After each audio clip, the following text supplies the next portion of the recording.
Hello student, कैसे हैं आप सब। मैं आशा करती हूँ कि आप बहुत अच्छे होंगे और मस्ती से पढ़ाई भी करते होंगे।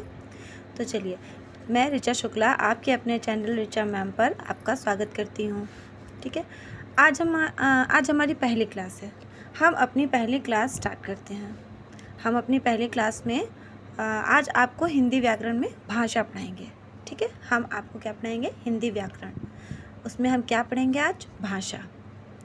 ठीक है, तो हमारा पहला चैप्टर भाषा से स्टार्ट होता है और ये जो बुक मैंने लिया है ये NCERT की बुक है।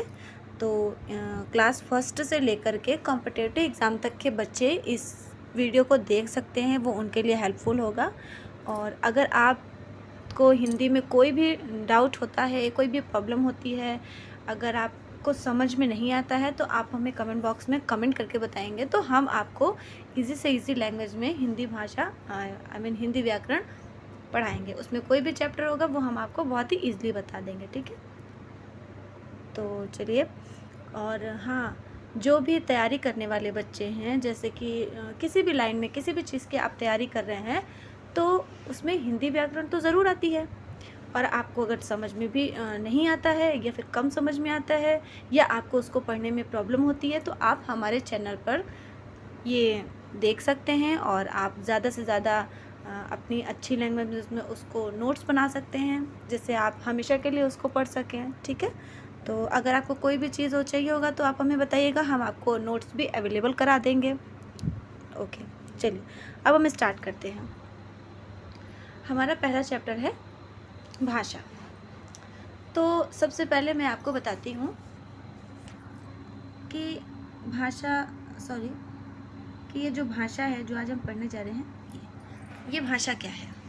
भाषा शब्द, ये देखिए दिया हुआ है, ये भाषा शब्द भाष धातु से बना है। भाष मीन्स क्या होता है? जिसका अर्थ है बोलना। हम जो भी बोलते हैं ये हमारी भाषा है। ठीक है, बोलकर या लिखकर अपनी बात प्रकट करने या सुनकर पढ़कर किसी भी बात को समझने के लिए हमें जिस माध्यम की आवश्यकता पड़ती है उसे भाषा कहते हैं। क्या चीज़? बोलकर या लिखकर हम अपनी बात प्रकट करते तथा सुनकर या पढ़कर किसी की बात को समझने के लिए हमें जिस माध्यम की आवश्यकता पड़ती है उसे भाषा कहते हैं। हमारा बोलना, लिखना, पढ़ना भाषा के कारण ही होता है। मानव जाति में सुख, दुख, हार जीत, सहजता एवं आश्चर्य आदि भावों एवं इनसे जुड़े विचारों को व्यक्त करने के लिए अलग अलग भाषाएं एवं शैलियां हैं।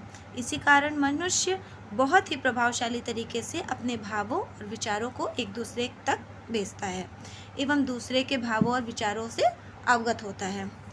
मीन्स हम जो भी, अगर हमें हमारे मस्तिष्क में या हमारे दिमाग में जो भी चीज़ें चल रही हैं वो हम अगर सामने वाले को बताना चाहते हैं तो कैसे बताएंगे? उसको हम बोलकर या फिर उसको लिखकर बताएंगे और वो हमारी बताई हुई बातों को सुनकर या पढ़कर समझेगा।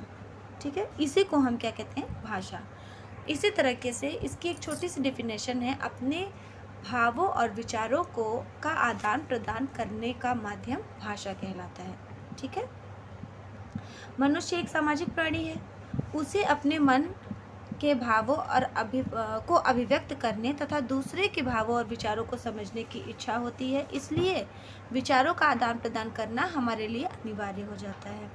मनुष्य सुनकर एवं पढ़कर दूसरों के विचारों को ग्रहण करता है और बोलकर एवं लिखकर अपने विचारों को व्यक्त करता है। अपने विचारों को प्रकट करने तथा दूसरे के विचारों को ग्रहण करने के लिए हमें एक साधन चाहिए, वो साधन है भाषा। ठीक है, जैसा कि आप देखते हैं कि और एक भाषा का और एक चैप्टर से हमने लिया है, जिसमें पृथ्वी पर अनेक जीव जंतु विद्यमान है। उनमें से कुछ एकल जीवन व्यतीत करते हैं, एकल में अकेले, जबकि कुछ सामाजिक जीवन व्यतीत करते हैं, में समाज में रह करके। परंतु अधिकतर जीव, विशेषकर सामाजिक जीवन जीने वाले जीव, किसी न किसी रूप में अपने मनोभावों को प्रकट करते हैं, कुछ विशेष संकेतों के द्वारा जबकि कुछ विशेष ध्वनियों के द्वारा। इस धरती पर जो भी जानवर हैं वो भी एक दूसरे से वार्तालाप करते हैं, मीन्स बात करते हैं, अपनी बातों को दूसरों को बताते हैं, दूसरे की बातों को समझते हैं। तो कैसे? वो अपनी लैंग्वेज का इस्तेमाल करते हैं जिसे हम नहीं समझ सकते। तो सबकी अपनी अलग अलग भाषाएं हैं। जानवरों की अलग भाषा है, इंसानों की अलग भाषा है। ना इंसान की भाषा जानवर समझ सकते हैं, ना जानवरों की भाषा इंसान समझ सकते हैं। मनुष्य भी एक सामाजिक जीव है। वह अपने मनोभावों को बोलकर प्रकट करता है। जहाँ अन्य जीव जंतु केवल विशेष ध्वनियों द्वारा ही अपने मनोभावों को प्रकट कर पाते हैं, वहीं मनुष्य के पास शब्दों का एक विशाल भंडार है जिससे वह अपने मनोभावों को प्रकट कर सकता है। यहाँ तक कि अलग अलग क्षेत्र में रहने वाले अलग अलग मनुष्य अलग अलग प्रकार से अपने विचार प्रकट करते हैं और इसके लिए अपना सबका शब्द भंडार होता है। मनुष्य ही एक ऐसा प्राणी है जिसके पास अथाह शब्द भंडार है। हम कुछ भी बोल सकते हैं। बच्चा जब शुरू में जन्म लेता है तो वो लिखना नहीं सीखता, वो सिर्फ बोलना। धीरे धीरे वो क्या सीखता है? सिर्फ बोलना। ठीक है, उसकी भी अपनी अलग भाषा होती है, लेकिन जब वो छोटा होता है तो हम उसकी भाषा को नहीं समझ पाते। वो कुछ और किसी और लैंग्वेज में बात करता है, वो अपनी भाषा में बात करता है। फिर जब वो हमारे साथ धीरे धीरे बड़ा होता है तो वो हमारी लैंग्वेज यूज़ करने लगता है। जैसे हम बोलते हैं वैसे ही बच्चा भी बोलता है। हम भोजपुरी लैंग्वेज में बोलते हैं तो बच्चा भी वही लैंग्वेज यूज़ करता है। हम इंग्लिश में बात करते हैं तो बच्चा भी इंग्लिश में बात करता है। तो ये चीज़ हो गया उसकी भाषा। जैसे उसकी भाषा आप डेवलप करेंगे वैसे उसके अंदर वो भाषा डेवलप हो जाएगी। ठीक है, भाषा भावों तथा विचारों का सतत आदान प्रदान का माध्यम है। आई होप कि आप सबको भाषा समझ में आ गई होगी कि भाषा क्या है। चलिए अब हम चलते हैं भाषा के कितने प्रकार होते हैं। वैसे तो भाषा के 3 प्रकार होते हैं। कौन कौन से? मौखिक भाषा, लिखित भाषा और सांकेतिक भाषा। लेकिन हमारे व्याकरण की बुक में ज़्यादा सांकेतिक भाषा को मान्यता नहीं दी गई है। तो इसमें सिर्फ 2 ही भाषाओं को बताया गया है। पर फिर भी हम तीनों भाषाओं को जान लेते हैं कि क्या होती है। मौखिक भाषा, जब हम अपने विचारों और भावों को दूसरों के सामने बोलकर व्यक्त करते हैं और दूसरों की बातों को सुनकर समझते हैं तो इसे मौखिक भाषा कहते हैं। तो मौखिक भाषा क्या है? जैसा अभी हमने आपको आगे बताया कि हम अपने विचारों को बोलकर और लिख कर दूसरों को समझाते हैं और दूसरों के भावों और विचारों को हम सुनकर और पढ़कर समझते हैं। तो ये हमारी भाषा है। ठीक, तो यही हमारी मौखिक भाषा में जो हम बोल करके या फिर लिख करके दूसरों को बताते हैं, ये हमारी मौखिक भाषा के अंतर्गत आता है। ठीक है, और जैसे हम मोबाइल में टाइप करके किसी को कुछ बताते हैं अपने मन में क्या चल रहा है, तो वो इंसान पढ़ करके हमारी बातों को समझ जाता है। और लिखित भाषा, जब हम अपनी बातों को लिख कर दूसरों को समझाते हैं अथवा लिखे हुए छपे हुए को पढ़ते हैं तो ये लिखित भाषा में आता है। मतलब हम जैसे न्यूज़पेपर पढ़ते हैं तो न्यूज़पेपर में सारी दुनिया की खबर होती है, वो भी लिखा हुआ होता है। कोई लिखता है और हम पढ़ते हैं, तो ये हमारा लिखित भाषा के अंतर्गत आ गया।